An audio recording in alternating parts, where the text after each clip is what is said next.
Council of Guam has written a letter to Governor Eddie Cavil requesting his help in assisting their villages combat invasive species through proper green management. Last week, mayors approved a resolution requesting the letter be sent because of problems they've experienced with piles of green waste growing in their villages. The piles have become breeding grounds to the coconut rhinoceros beetles. The MCOG wrote this is an environmental and agricultural emergency, and we need all the help we can get. Agreeing with the mayor, Senator Chris Duenas says he is committed to help battle invasive species. I support their call for a state of emergency. I think it's obvious now to our public.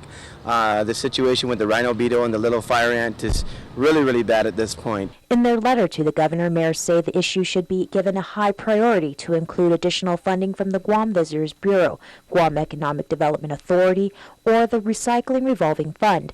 Meanwhile, Senator Duenas says law is already in place that would help secure funding and is awaiting full implementation. It basically will create a fee that will be charged on the importation of cargo that will provide up to $2 million annually in resources to fight these invasive species. Senator Duenas' law not only focuses on green waste, it also creates the biosecurity division that is supposed to enforce the issue. It's part of the biosecurity master plan that is actually supposed to be created. The bill created the biosecurity division up at Department of Agriculture. I'm sure that the recommendations from UOG and other of the scientists now would call for that.